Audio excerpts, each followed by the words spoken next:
সুপ্রিয় দর্শক, লড়াই নিরন্তর এই সিরিয়ালের আমরা আরেকটি পর্ব আজকে শুরু করতে যাচ্ছি। আপনারা জানেন যে এখানে আমরা কথা বলবো বিগত সরকারের আমলে যারা চরমভাবে নির্যাতিত এবং নিপীড়িত হয়েছিল তাদের অভিজ্ঞতার কথা, তাদের স্মৃতির কথা, তাদের আত্মত্যাগের কথা। আজ আমরা যার সাথে কথা বলবো উনি আমাদের সাথে কথা বলার জন্য সুদূর ঈশ্বরদী থেকে এসেছেন। আমরা তার প্রতি কৃতজ্ঞতা জানাচ্ছি। আমরা তার উপর ঘটে যাওয়া যে নির্মম ঘটনাগুলো সেগুলোকে আপনাদের সাথে পরিচিত করিয়ে দিব। আমরা এই পর্বে বিভিন্ন রাজনৈতিক এবং নির্যাতিত যে কোনো সংগঠনের কর্মী, নেতা অথবা যে কোনো সরকার বিরোধী কণ্ঠস্বরের সাথে আপনাদের পরিচয় করিয়ে দিব। আমরা চাই ইতিহাসে এই মানুষগুলোর কথা লেখা থাকুক যারা একটা সরকারের রাজনৈতিক প্রতিহিংসা এবং দমনের শিকার হয়েছেন। আজকে যার সাথে কথা বলবো উনি বাংলাদেশ জাতীয়তাবাদী দল বিএনপির সাথে অফিসিয়ালি সংযুক্ত, দলের বিভিন্ন অঙ্গ সংগঠনের বিভিন্ন পদে কাজ করেছেন এবং এখনো করছেন। আমি পরিচয় করিয়ে দিচ্ছি, উনি আপনাদের সাথে। আমার নাম মোহাম্মদ শাহাবুল হক বিশ্বাস। শাহাবুল হক বিশ্বাস। আপনি লক্ষ্মীকুণ্ডা ইউনিয়নের বিএনপির রাজনীতির সাথে সম্পর্কিত, এখন ঈশ্বরদী জেলা দলের সাথে সম্পর্কিত, উপজেলা যুব দলের সাথে সম্পর্কিত। আচ্ছা, আমরা আপনার উপরে ঘটে যাওয়া ঘটনাগুলো আস্তে আস্তে জানার চেষ্টা করব। আমরা প্রথমে আমাদের মতো করে যদি জানতে চাই, আপনি বিএনপির রাজনীতির সাথে যুক্ত হলেন কত সালে? 2001 সালে। 2001 সালে। আপনি তখন ছাত্র ছিলেন? জি, ছাত্র ছিলাম। আচ্ছা, আপনি তখন কিসে পড়তেন? এখন একটা মনে নাই, হ্যাঁ, তবে আমি সেই সময় ছাত্র দলের 1 নম্বর ওয়ার্ড ছাত্র দলের সভাপতি ছিলাম। আচ্ছা, আপনি ছাত্র দলের তখন সভাপতি ছিলেন? ওয়ার্ড সভাপতি ছিলেন, একদম মানে বেসিক পোস্ট। সেখান থেকে কত বছর ছিলেন? 2001 থেকে 2006 সাল পর্যন্ত ছিলাম। 2006 সাল পর্যন্ত ছিলেন। আচ্ছা, তারপরে 2007 সাল থেকে 2006 সাল থেকে 2018 সাল পর্যন্ত আমি লক্ষ্মীকুণ্ডা ইউনিয়ন ছাত্র দলের সভাপতি নির্বাচিত হই। 6 থেকে 18 ইউনিয়ন, লক্ষ্মীকুণ্ডা ইউনিয়নের ছাত্র দলের সভাপতি ছিলেন 18 পর্যন্ত। তারপর নির্বাচনের মাধ্যমে তারপরে যুব দলের যুগ্ম আহ্বায়ক হই। যুব দলের যুগ্ম আহ্বায়ক ছিলেন উপজেলা যুব দলের 2018 সাল থেকে 2021 সাল পর্যন্ত। 2021 সাল পর্যন্ত যুগ্ম আহ্বায়ক ছিলেন। আবার যুগ্ম আহ্বায়ক হই ঈশ্বরদী উপজেলায়। হ্যাঁ, 2/5/2021 সাল এটি চলমান থেকে এখন পর্যন্ত আপনি এই দায়িত্বে আছে।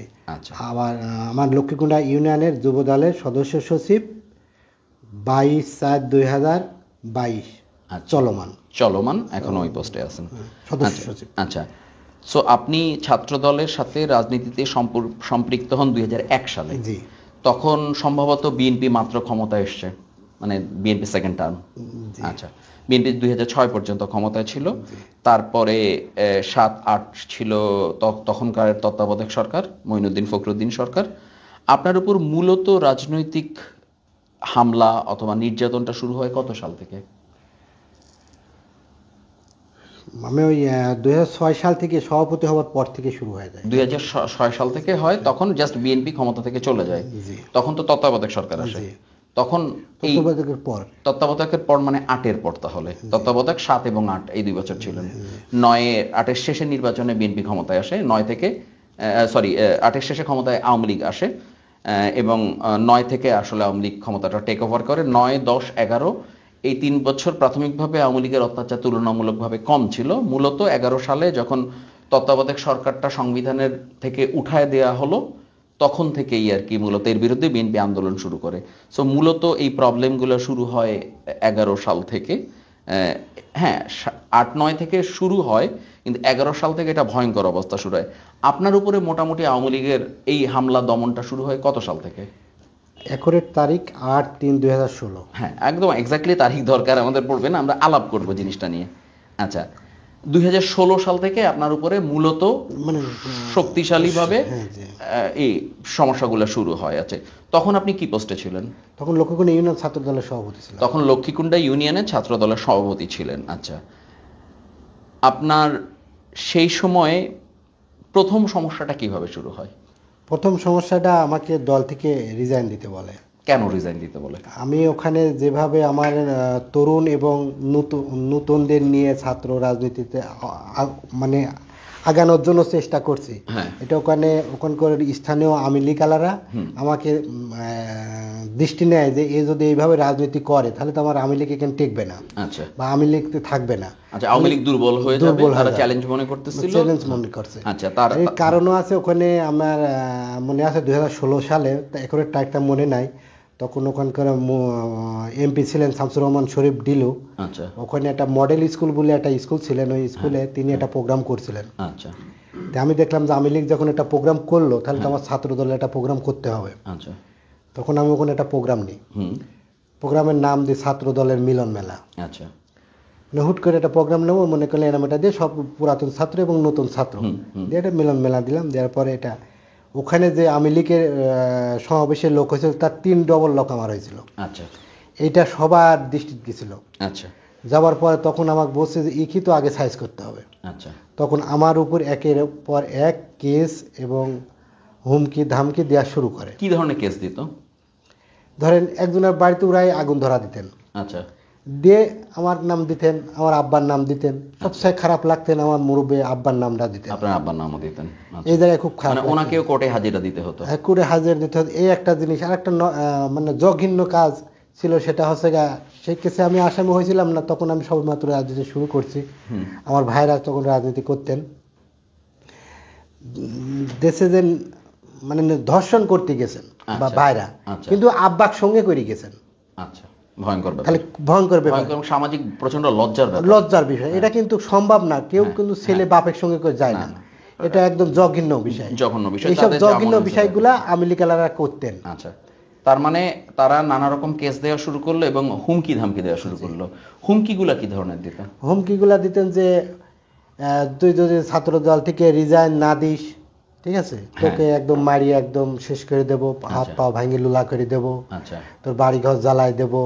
এবং আমার বাড়ির উপরে একদিন হঠাৎ, আপনার বাড়ির ব্যাপারটা আমি যাব, আমি বলতেছি যে মূলত হুমকি দিতে হচ্ছে হাত পা ভেঙে ফেলার, মেরে ফেলা, ক্রস ফায়ারে দেয়া, এই ধরনের। এটা ক্রমাগত দিয়ে যেত? আচ্ছা, আর বিভিন্ন সময় বিভিন্ন এলাকায় তারা যে কোনো ধরনের সমস্যা তৈরি করে ফলস কেসগুলো আপনাদের নামে দিত। এরকম কতগুলো কেস আপনাকে মোটামুটি রাফলি আপনি ফেস করছেন? তো মনে হয় 8টা মতো হবে। 8টার মতো কেস আপনার জন্য তেমন না মনে হচ্ছে? আমার কাছে ভয়ঙ্কর মনে হয়, কারণ আমি একটা কেস খেলেই আমার স্বাভাবিক জীবন আর আমি রাখতে পারবো না। আচ্ছা, আপনার এই কেসগুলো ফেস করতে হতো কিভাবে? পাবনা কোর্টে? মাসে কয়বার আসতে হতো? আমার প্রথম কেসে যেটা আমি জামিন পাই, আমার তখন আমি এসএসসি পরীক্ষার্থী। এসএসসি? জি। আচ্ছা, মানে ম্যাট্রিক? জি। ওই বয়সে কেস দিছে? ওই বয়সে দিয়েছে। আমি বই আর খাতা কলম নিয়ে পালাতে যাইতাম। আচ্ছা, পরীক্ষা। আচ্ছা, তে গেলাম, যাওয়ার পর আমাকে জামিন দিল টাউন জামিন। টাউন জামিন মানে? টাউন জামিন মানে সপ্তাহে একদিন করে হাজিরা। আচ্ছা, আমি যাদের লেখাপড়া ঠিক মতো করতে না পারি। আচ্ছা, এই জামিন দিলেন। দেওয়ার পরে আমি ওই মাথায় কীভাবে যেন একটা বুদ্ধি আসলো, আমি অ্যাডমিট উঠাইলাম। আচ্ছা, অ্যাডমিট কার্ড? হ্যাঁ, অ্যাডমিট কার্ড উঠা যায়। স্যারকে বললাম যে স্যার আমি পরীক্ষার্থী, আমি এইভাবে আসলে তোমার লেখাপড়া ডিস্টার্ব হবে। তখন জাজ স্যার আমাকে 1 মাস পর দিলেন।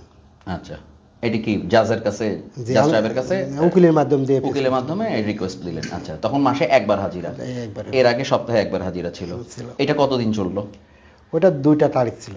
আচ্ছা, 2 তারিখ পরে এটাই। তারপরে 1 মাস দিয়ে দিল। তারপরে 1 মাসেরটা কতদিন চললো? 1 মাসেরটা তাও তো মনে হয় 5-6 বছর এরকম চললো। 5-6 বছর ধরে আপনার এই কষ্টের ভেতর থেকে যাওয়া লাগছে। এর ছাড়াও আরো মামলা, অনেকগুলো মামলা আছে, 7-8টা মামলা, এবং এটাই মোটামুটি আপনার প্রচন্ড রকম হয়রানির মধ্যে দিয়ে যাওয়া লাগতো। আরেকটা মামলা ছিল, ওই একজন তরকারি কাটতে যায়, আঙুল কাটি গেছে।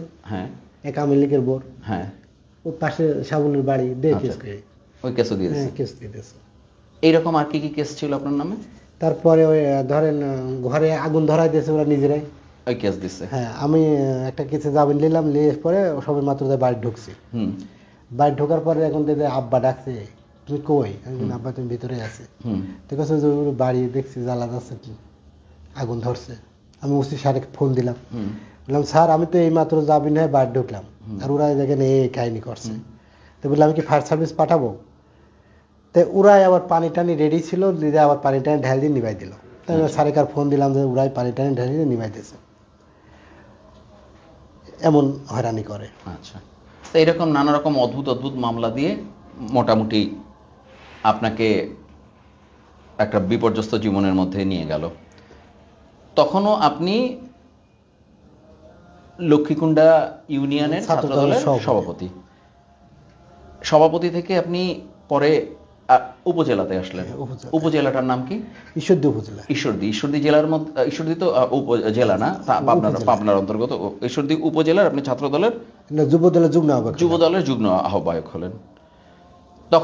তখনও কি এই একই ধরনের সমস্যা চলতেছিল না, বাড়লো বা কমলো? আমি ওখান থেকে যখন চলে আসার পরে পোস্টটা পাই, হ্যাঁ, আমি ওখানে তখন থাকতে পারলাম না। আচ্ছা, আসি আমি একটা বাড়ি ভাড়া করি লক্ষ্মীকুণ্ডা থেকে দূরে। হ্যাঁ, লক্ষ্মীকুণ্ডা থেকে আমাকে যখন হচ্ছে বাড়ির উপরে বোম মারলো। আচ্ছা, বাড়ির উপর বোম মারছে। এই আপনার বাড়ির আক্রমণটা কি ওই লক্ষ্মীকুণ্ডাতে থাকা অবস্থায় হয়েছিল? আমরা ওইটা একটু জানার চেষ্টা করি। সো আপনাকে বিভিন্ন রকম কেস দিয়ে হয়রানি করা হলো, আপনি জামিন নিয়ে আসেন, তখন প্রথমে সপ্তাহে একবার হাজিরা দিতে হয়, তারপর মাসে একবার হাজিরা দিতে হয়। এই অবস্থায় আপনাকে প্রচুর হুমকি দেওয়ার পরেও আপনাকে যেহেতু আপনার টার্গেট থেকে বা আপনার কাছ থেকে সরানো যাচ্ছিল না, তখন তারা আপনার বাড়িতে হামলা করার সিদ্ধান্ত নিল। এটা কত সালে? 16 সালে। 16 সালে। কি মাস ছিল সেটা? 8/3/2016, মার্চ মাসে। আচ্ছা, এইটা হামলা করার আগে কি আপনি কোনো কিছু আজ করতে পারছিলেন?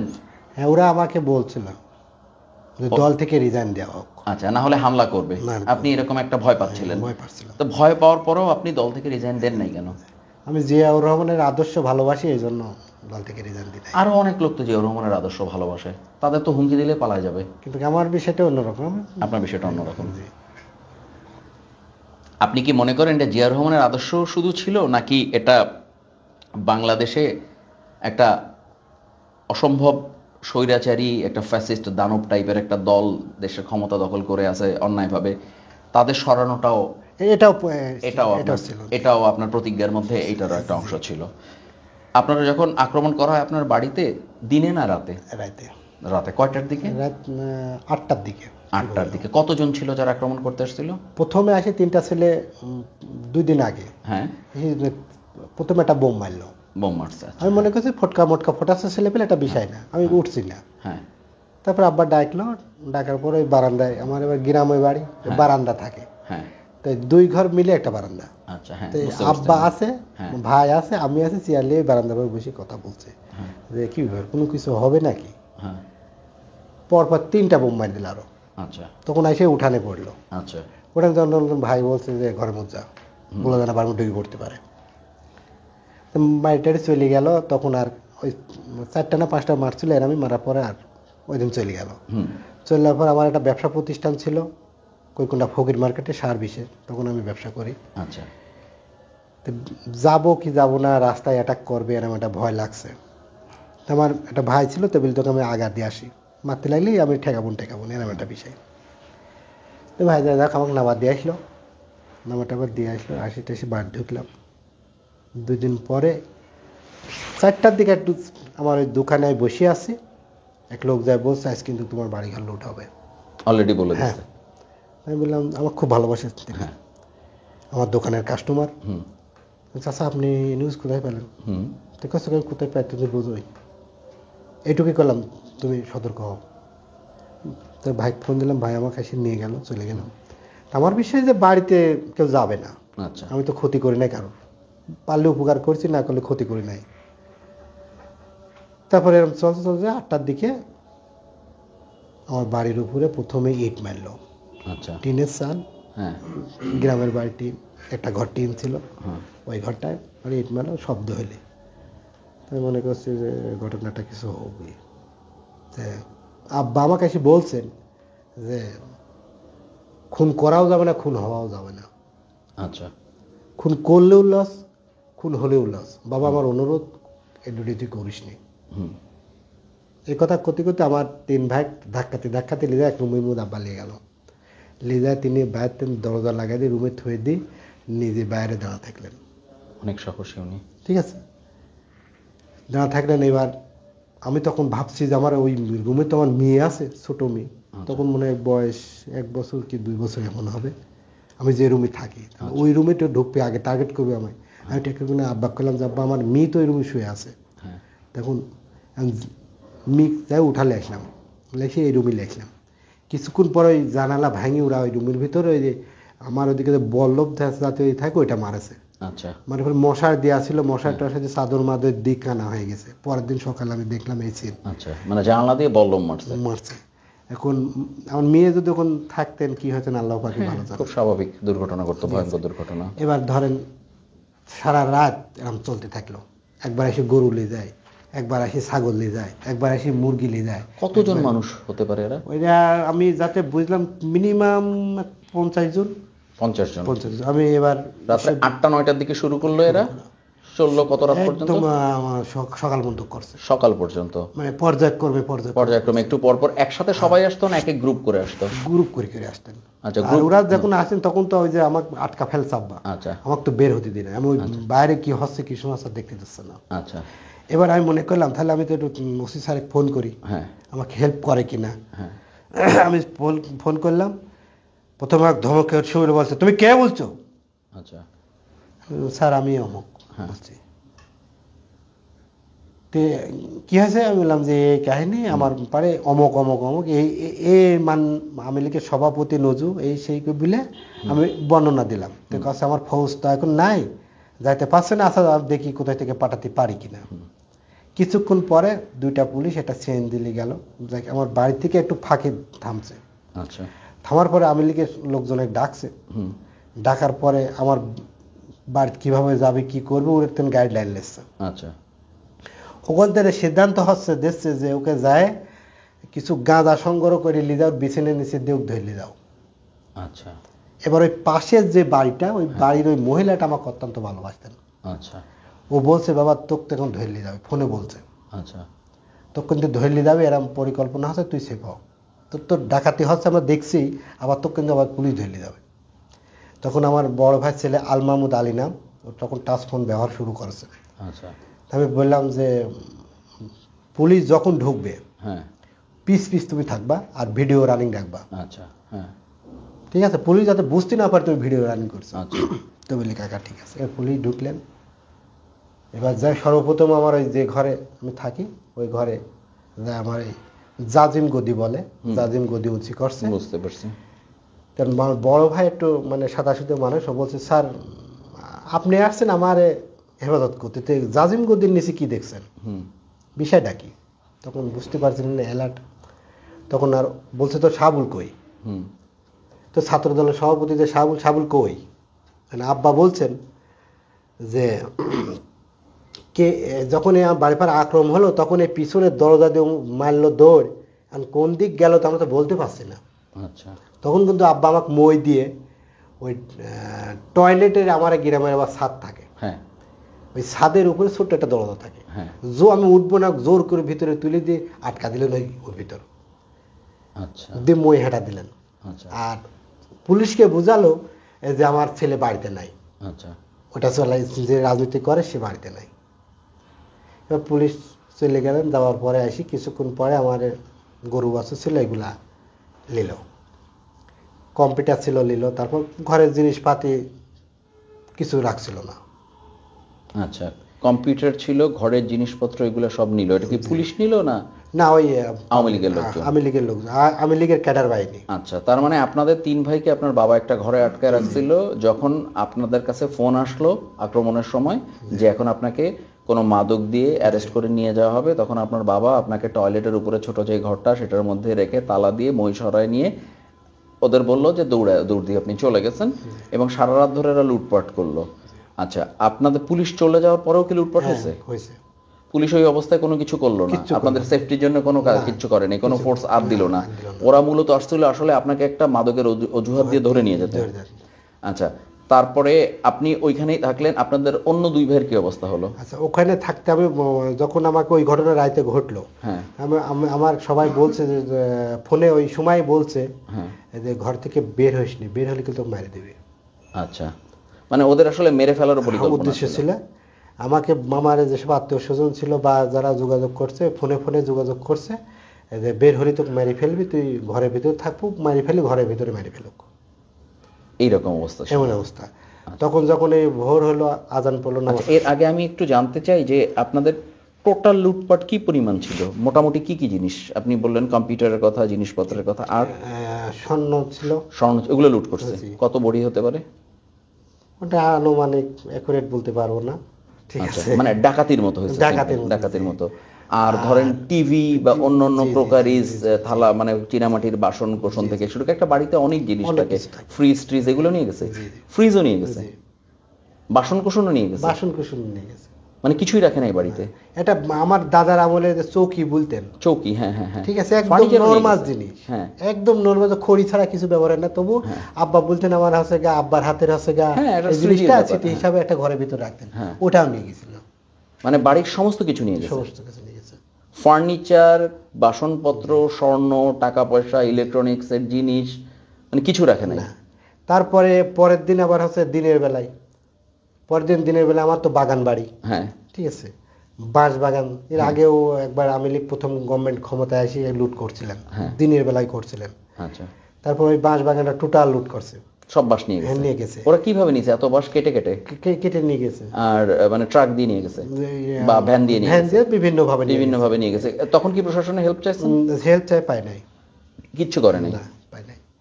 তারপরে আপনারা কি এই নিয়ে কোনো মামলা করার চেষ্টা করছেন? না, মামলা করতে গেলে তো আমি আরো মামলা করবো, ওই জন্য করছিলাম না। কি ভয়ঙ্কর অবস্থা একটা দেশের ছিল। মানে আমি যদি লড়ি তাহলে আমার আরো আমার বিপদটা বেশি আসবে, ওই জন্য আমি মামলা করতে কিছু হবে না, এই জন্য জাস্ট আমি মামলা করছিলাম না। আমি পার্টি অফিসে খালি জাস্ট দরখাস্ত চিঠি দিয়েছেন, আমরা চিঠিটা আমরা স্ক্রিনশটে দিয়ে দিব, কেউ যদি চান পড়ে দেখতে পারবেন। সো তারপরে দিনের বেলায়ও সেই লুটপাট চলল, গরু ছাগল যা ছিল ওগুলো নিয়ে গেছে, রাত্রি নিয়েছে। আপনাদের আনুমানিক কত টাকার ক্ষতি হয়েছে? 1 কোটি টাকা মতো, প্রায় 1 কোটি টাকার মতো। এটা একটা বিশাল অঙ্কের টাকা একটা মানুষের জীবনে। পুকুর ছিল, পুকুরের মাছ ছিল, বড় বড় মাছ ছিল, সব ধরে নিয়ে গেছে, মাছও ধরে নিয়ে গেছে দিনের বেলা। এটা মানে নেওয়া যাওয়া সম্ভব এমন সবকিছু নিয়ে গেছে, খালি মানুষজনকে কিছু করে নাই। মারধর করছে? না, মারধরের সুযোগ পাইছিল না, মারধরের সুযোগ পায়নি, কারণ আপনাদের তো সেফ রাখা ছিল। মহিলাদের উপর মারধর করার চেষ্টা করছে? পরের দিন আমি যখন চলে যাই, হ্যাঁ, যাবার সময় আমাকে কে বাইক করে নিয়ে যাবে, লোক নাই, বুঝছেন? আচ্ছা, তখন আমার ভাইরা ভাই বুঝাই, অর্থাৎ হচ্ছে গা নাম রনি, হ্যাঁ আমার ভাইরা ভাই, হ্যাঁ তিনি, আর একটা ছেলে হচ্ছে সবুজ নামের, হ্যাঁ আমার উড়ে এলাকার, হ্যাঁ আচ্ছা ঠিক আছে। আসলে পারে আমাকে ওই হুন্ডাই করি, আগে পাশে হুন্ডা দিয়ে আমার বাইকের নিচে চলে যায়, উর ওখানে আমি উঠি প্রথম, ঠিক আছে। উঠলে পারে যা আব্বা আম্মা বলে যে বিশাবের বাড়ি, ও আব্বাকে আমি রাখি যাই, আমি শুধু যাই। আচ্ছা, যাওয়ার পরে আব্বা ফোন করে বলে আমার গাছ গাঠা চালে আমি নিজে হাতে লাগাইছি, এই গাছ কাটিয়ে নিয়ে যাচ্ছে, আমি তো সহ্য করতে পারি। গাছও কেটে নিয়ে, গাছ কাটিয়ে নিয়ে যাচ্ছে। মানে কি ধরনের গাছ?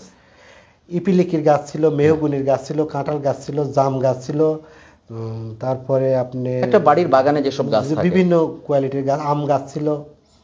মানে পুরো বাড়ি লুট করছে। আমার বাড়িটা আছে গা 57 কাঠা জমির পারে। 57 কাঠা জমি মানে অনেক, প্রায় 3 বিঘা, জি অলমোস্ট 3 বিঘা। 3 বিঘা জমির উপরে নেওয়া সম্ভব গাছপালা, গরু ছাগল, ইলেকট্রনিক্স, বাড়িঘর, খালি বাড়িটা তুলে নিয়ে যাওয়া যায় না, দেখে নেয়নি, আর সব নিয়ে গেছে, সব নিয়ে গেছে। আর এখানে একটা কাহিনী আছে স্যার, আমার 4 ভাই 3টা বাড়ি। 4 ভাই 3টা বাড়ি? হ্যাঁ, 3টা বাড়িতে হচ্ছে গেল এই কাম হয়েছে। মানে আপনার জন্য পুরা এক্সটেন্ডেড ফ্যামিলি যারা ছিল সবাই নির্যাতিত হয়েছে। তারপর আপনি সিদ্ধান্ত নিলেন যে আপনি আর ওইখানে থাকাটার সিদ্ধান্ত নিতে হবে, কারণ আপনি থানায় যাচ্ছেন, মামলা করতে পারবেন না, আপনার প্রাণ ভয় আছে, সেকেন্ড টাইম অ্যাটাক করলে মেরে ফেলবে। আপনি লক্ষ্মীকুণ্ডা থেকে চলে গেলেন ঈশ্বরদী শহরে। না, এটা হচ্ছে চরশাহপুর। চরশাহপুর, আচ্ছা, এটা ঈশ্বরদীর মধ্যেই। জি, আচ্ছা। ওখানে যাওয়ার পরে আব্বা আমাকে ওই 5 দিন পর্যন্ত আব্বা থাকে, থাকার পর কাছে যে কটা গাছ ছিল কটাও তুলে আমরা থাকতে পারছি না, তুমি চলে গেছাও, আমাকে নিয়ে যাওয়ার ব্যবস্থা করো। আচ্ছা, ওইদিকে যাই খাইবা না খাই, এক অবস্থায় থাকবো। তখন আমি বলি তাহলে চলে আসি। প্রথম আসি আমি ওর বাড়িতেই উঠি। উঠলে পারে আব্বা আর আম্মা বলে যে বিশাবের বাড়ির থাকাটা কেমন হয়, একটা বাড়ি ভাড়া করো। আচ্ছা, ঠিক আছে। আমার বাবুর নানা একটা বাড়ি ভাড়া করে দেয় আমাকে। আচ্ছা, ওই বাড়ির পাশে আপনার শ্বশুর যিনি? জি। আচ্ছা, ভাড়া করে দেন। থাকার পরে 7 দিনের মাথায় বাড়িওয়ালা আসি কয় যে তোমার রাখা সম্ভব হচ্ছে না। তার উপরে চাপ আসছে? কেন? ওরা জেনে গেছে আপনি এখানে আসছেন? হ্যাঁ। আচ্ছা। কেন? দেখছে যে বলছে যে তোমার বাড়ি যে কাম করেছে আমার বাড়িও নাকি ওই কাম করবে। সর্বনাশ। তোমরা চলে যাও, না তাহলে তোমার বাড়িটা ওরাম হবে। তখন আমার শ্বশুরকে বললে পারে ওই রাইতেই ওখান থেকে আমার বের হয়ে যায়, যা ওর বাড়িতে আবার উঠে। আচ্ছা। উঠলে পরে আম্মা আবার বলে যে কি হলো, তাহলে তো আরেকটা বাড়ি দেখো আব্বা তুমি। এক বাড়িতে আত্মীয়র বাড়িতে এবার থাকতে হয়। হ্যাঁ, এটা অবশ্যই ঠিক আছে। তখন তুফান নামের আমার সলিমপুর ইউনিয়নের বিএনপির থেকে সাবেক সভাপতি তুফান ডাক্তার নামে পরিচিত, তিনি সহধর্মী যাচ্ছেন, আমার সাথে পরিচিত, সালাম দিলাম। কাছে বাবা কি খবর? এই খবর, বাড়ি ঘরটা এই হয়েছে, একটা বাড়ির দরকার, ভাড়া করে দিবেন? তো কাছে আমার বাবুর বাড়ি তো পড়িয়ে আছে, কেউ নাই, চল তো যাই দেখি তো বা বাড়িটা হয় কিনা। মুরব্বিয়া তিনি গেলেন, যাওয়ার পরে আমাকে ওই বাড়িতে যে উঠবো, উঠার মানে পরিস্থিতি নাই। আচ্ছা। নতুন বাড়ির মাটি টাটি দেওয়া নাই। আচ্ছা, ঠিক আছে, 7 মাঠ সবই কিন্তু কমপ্লিট। আচ্ছা, আন্ডার কনস্ট্রাকশন বাড়ি আসলে। হ্যাঁ। তখন আমি সিদ্ধান্ত নিলাম যে আমি ওই আসার সময় আমার হোন্ডাটা নিয়ে আসছিলাম। আচ্ছা, ঠিক আছে, হোন্ডাটা কিন্তু আমার ওই রুমে ঢুকাছিলাম। ও আচ্ছা, ওইটা নিতে পারছিলাম, হোন্ডাটা নিয়ে আসছিলাম। তো হোন্ডাটা তো উঠবে, তো আমি নিজেই মাটি টাটি কাটি যাওয়ার একটা পর্যায়ে তুললাম। তোলার পরে এরকম পরে যাতে আব্বা, তারপর আপনি এসে ওই এলাকায় থাকা শুরু করলেন? ঠিক 1 মাস পর আব্বা যেদিন আসলেন, যে তারিখে 11 তারিখে আসলেন, মানে আপনাদের আগের বাড়িতে ফেরত গেলেন? ওই বাড়ি থেকে আসলেন, এসে বাসার থেকে আব্বা স্টক করে পড়ে গেছেন। আচ্ছা। পড়ে যাওয়ার পর ওই সময়টায় আমি তখন হচ্ছে গা, আপনার বাবা স্ট্রোক করলেন কি ভাড়া বাড়িতে? ভাড়া বাড়িতে। আপনারা ওই যে বাড়ি আন্ডার কনস্ট্রাকশন ছিল, ওই বাড়িতে আপনার বাবা 1 মাসের মাথায় স্ট্রোক করলেন। স্টক করলে পরে আমার ভাগ্নি মাসুদ নামে আমাকে ফোন দিলেন যে মামা নানা মনে হয় মারা গেছে। এই কথা যখন বললেন, তখন আমি হচ্ছে গা কেন্দ্রীয় শ্রমিক দলের সহসভাপতির সাথে আমি বসি রাজনৈতিক আলাপ করছি। আচ্ছা। আমাকে কিভাবে ও মানে রক্ষা করতে পারে এরকম একটা সিদ্ধান্ত আমাকে দিয়েছে। ফোন বাজে উঠলো, আমি ফোন ধরলাম। ধরার পরে ভাগ্নি যখন বললেন যে না বাঁচি নেই, তখন আমি মামা বলতাম নেতাকে, মামা আমি এই কাহিনী চলে গেলাম, যাইছি দেখি আব্বা পড়ে আছেন, 2 বোন আসছেন। আচ্ছা। আমি হাত ধরলাম, দেখি যে তিনি আর বাঁচি নেই। আচ্ছা, উনি স্ট্রোকে মারা গেছেন? আমার বিশ্বাস মারা গেছে, একদম শিওর, আমি বাঁচি নেই। তখন তো আমার মন বোঝে না, আমি নতুন এলাকায় আসছি, এই গাড়ি পাবো কোথায়? এই গাড়ি আমি আর মিল করতে পারছি না। পাতে একটা অটো রিক্সা পেলাম, ওই অটো রিক্সার ভিতর নিয়ে গেলাম, নিয়ে যায় তখন ঈশ্বরদী সদর হাসপাতাল নিয়ে গেলেন। নিয়ে যাওয়ার পর ডাক্তার বলছেন আপনার বাবা বেঁচে নেই, মারা গেছেন। আচ্ছা। তখন কি করব, কি সমস্যা, আর কোনো আমি কুল কিনারে পাচ্ছি না, বাড়িতে তো লিজাতে পারছি না। ওনার লাশ এলাকায় নিয়ে যেতে পারতেছেন না। ওরা কি আপনারা চেষ্টা করেন নাই নাকি ওরা থ্রেট করছে? থ্রেট করছে। আপনাদের জানাইছে যে লাশ নিয়ে আসা যাবে না? এটা কে থ্রেট করছিল? আওয়ামী লীগের ওখান। আপনার নাম মনে আছে? জি। নাম আলাল বিশ্বাস। আলাল বিশ্বাস। তার পোস্ট কি ছিল? সাবেক আওয়ামী লীগের সভাপতি ছিলেন। আওয়ামী লীগের সাবেক সভাপতির ছেলে। তারা কি এখনো এলাকায় আছে? জি, এলাকাতে আছে। মানে আপনার বাবাকে এলাকা থেকে চলে আসতে হয়েছে, বাড়ি লুট হয়েছে, সর্বশান্ত করার পর একটা আন্ডার কনস্ট্রাকশন বাড়িতে আপনারা কোনো মতনে প্রাণ বাঁচানোর জন্য মাথা গোঁজা ঠাঁই নিচ্ছেন। আপনার বাবা অতিরিক্ত মানসিক চাপে ওখানে স্ট্রোক করে মারা গেছেন। ওনাকে হাসপাতালে নিয়ে দেখলেন, উনি মারা গেছেন। ওনাকে ওনার নিজ এলাকায়, যেখানে আপনার বাবা দাদা তারা বড় হয়েছে, সারা জীবন কাটাইছে, সেই এলাকায় নিয়ে যেতে দেয়নি এই আলাল বিশ্বাস। আচ্ছা, ঠিক আছে, আমরা এই নামটা মনে রাখবো। সিদ্ধান্ত নিলাম যে তাহলে মাটি কোথায় দেব। আমার ভাতিজা একটা ওই পাশে চর্ষাপুর গুরুস্থানে মাদ্রাসা আছে, ওখানে পড়তেন। মাদ্রাসার সেক্রেটারি আমার ছোট বোনের ভাসুর, তিনি আমার ডাকি বললেন দেখো ওখান থেকে তো যাত দেবে না, এই ভাই তো রাখাও যাবে না। তখন এসে বোনের খোলার পারে রাখলাম, ধান চাউল খোলা বলে, হ্যাঁ খোলা বোনের খোলার পারে রাখলাম। আচ্ছা। রাখার পরে সিদ্ধান্ত হলো কোন কি করব। তখন ও এসে সিদ্ধান্ত দেওয়ার পরে বললো যে তোমার হাফেজ সাহেব তো এখানে থাকে, ভালো জায়গা, আমার পক্ষ থেকে বলছি মাটিটা এখানে দাও। আচ্ছা, আপনারা ওইখানে দাফনের ব্যবস্থা করলেন? ব্যবস্থা করলেন সম্পূর্ণ ওই এলাকার লোকজনই। আচ্ছা, মানে ওরা আর আপনার বাবার লাশ নিয়ে এলাকায় ফিরতে দিলেন না? দিলেন না। এবার বড় ভাই বলে যে মাইকিং করব না। আচ্ছা। তা আমি বললাম দেখেন আমি যদি মাইকিং না করি আমার তো শুভাকাঙ্ক্ষী খালি ওইটুকুর ভিতরে আলো তো জায়গায় আছে, মাইকিং তো করতে হবে। তো কাছে ওরা না আসে না আসুক, মাইকিং করবো না, রাখো তো।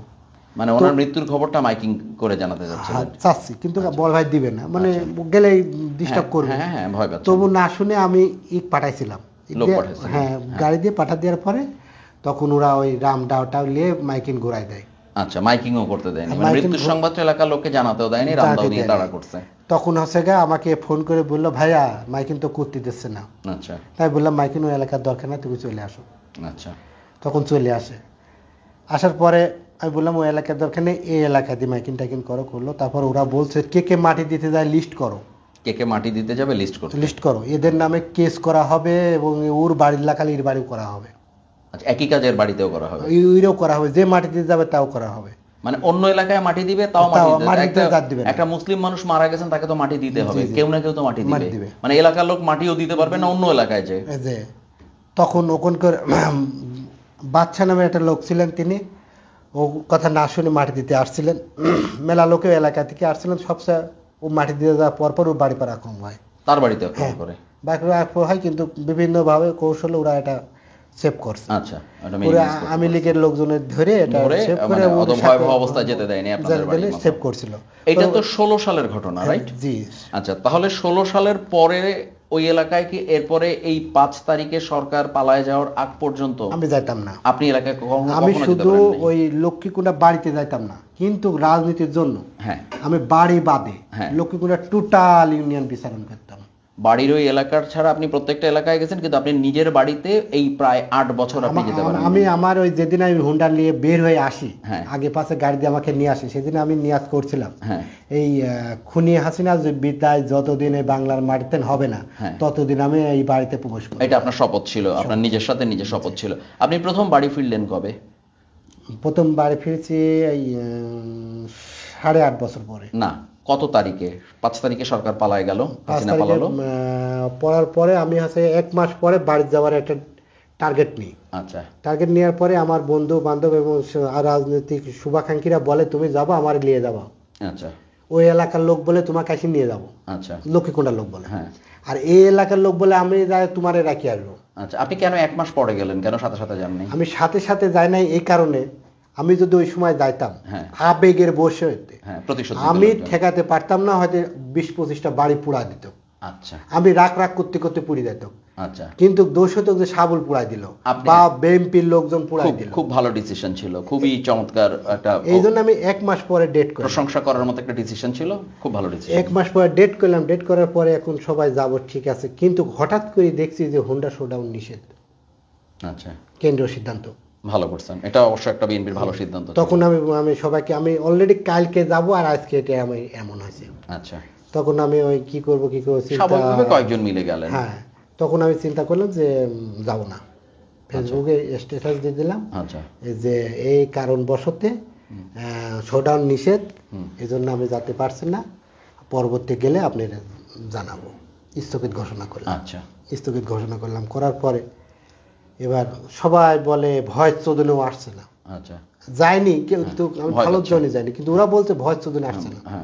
কিন্তু ভয় চোদনে আসছে না, তখন আমি হঠাৎ করে আমার আব্বা একটা মসজিদের জায়গা দান করছিলেন, ওখানে একটা মসজিদ আছেন, ঠিক আছে, আমি ওখানে আজকে ওই মসজিদে আমি নামাজ পড়ি একা যায়।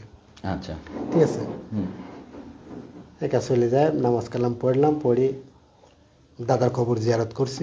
আচ্ছা, দাদার কবর জিয়ারত করার পরে আপনি এলাকায় একা ফিরলেন? একা, একদম একা, শুধু একা ফিরলাম। আমার মনে হয় এটাও ভালো সিদ্ধান্ত ছিল আর কি, নিজের এলাকায় ফেরাটাই বড় কথা।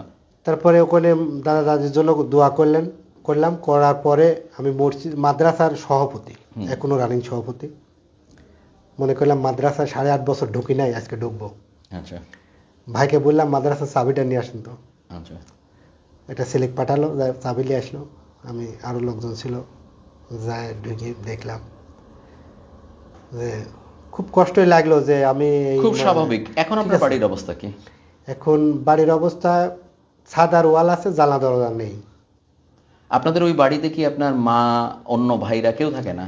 3 বছর পরে আমার এই মেজো ভাইটা ওই পাশে যে আর একটা বাড়ি, বললাম যে 4 ভাই 3 বাড়ি, ঠিক আছে, ওই একটা বাড়ি যায়, ওই জানলা দরজা লাগায় এখন সে বসবাস করছে। আর বাকি 2 ভাই? বাকি 3 ভাই থাকলাম। বাকি আপনি তো আছেন, আপনি ছাড়া আর 2 ভাই? আমি আসি গ্রিন সিটির পূব পাশে। হ্যাঁ, বাড়ি ভাড়া থাকতে আমি তো ছোট ব্যবসা করতে পারছি না, কিভাবে চলবো একটা টেনশন। জি। আমার খালাতো ভাই আছে, সেন্টু সদের নাম, বিএনপির সাপুর ইউনিয়নের সেক্রেটারি সাবেক। আচ্ছা।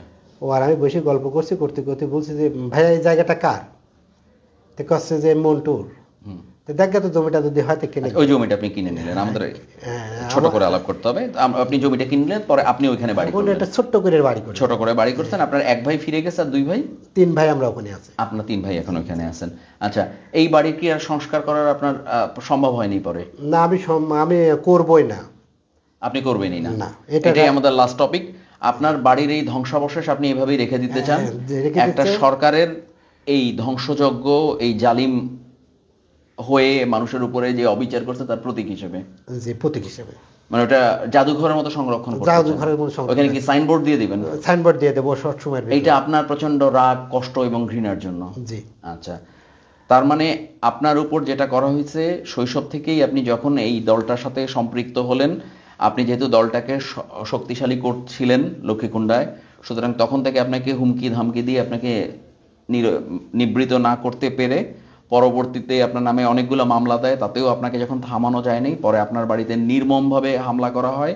2 দিন ধরে হামলা করে বাড়ির আসবাবপত্র থেকে শুরু করে পুকুরের মাছ, বাঁশঝাড়ের বাঁশ, সমস্ত ফলজ গাছপালা ওগুলা কেটে নিয়ে যাওয়া, এবং গরু বাছুর থেকে শুরু করে ঘরের তৈজসপত্র সামগ্রী সব লুটপাট করে ফেলা হয়। আপনাদের ফ্যামিলির লোকজন ওখান থেকে অন্য এলাকায় থাকতে আসেন, তাদেরও হুমকি দেওয়া হয়, ভয়ে তারা আশ্রয় নিতে পারেনি, আপনাদের আশ্রয় দেয়নি। আপনার একটা কনস্ট্রাকশন করা, আন্ডার কনস্ট্রাকশন একটা নির্মাণাধীন বাড়িতে কোনোভাবে মাথা গোঁজার ব্যবস্থা করলেন। 1 মাসের মাথায় আপনার বাবা এই প্রচণ্ড প্রেশার সহ্য করতে না পেরে স্ট্রোক করেন এবং সাথে সাথে মারা যান। ওনাকে নিজের এলাকায় লাশ দাফন করার জন্য নিতে দেয়নি, অন্য এলাকায় লাশ দাফন করার জন্য চেষ্টা করা হয়েছে। সেটা পর্যন্ত তারা বলছে যে তার এলাকা থেকে কোনো লোক গেলে তার বাসায় হামলা হবে। কিছু লোক সাহস করে আসছেন, যারা আসছেন তাদের মধ্যে একজনের বাড়িতে হামলা করছেন, কিন্তু উনি আওয়ামী লীগের লোকজনকে ম্যানেজ করে কোনো মতনে অত বড় বিপর্যয় করতে দেন নাই। তারপরে আপনি ফিরে আসেন এই সরকার পতনের পরে, তারও প্রায় 1 মাস পরে, কারণ আপনার ধারণা ছিল সাথে সাথে গেলে আপনার সাথে অসংখ্য লোক যোগ দিবে এবং তাদের যে আক্রোশ আছে আপনি থামাতে পারবেন না, অনেকগুলো বাড়িঘরে আগুন দেওয়া হবে, অত্যাচার করা হবে, যেটা আপনার নিজের জন্য দুর্নামের কারণ হবে এবং আপনার দলের জন্য দুর্নামের কারণ হবে। পরবর্তীতে আপনি একা ফেরত গেলেন, কারণ যেহেতু দল থেকে আপনাদের দলের ভারপ্রাপ্ত চেয়ারপারসনের ইনস্ট্রাকশন ছিল কোনো মোটরসাইকেল শোভাযাত্রা, কোনো মহড়া দেওয়া যাবে না। খুব চমৎকার সিদ্ধান্ত ছিল।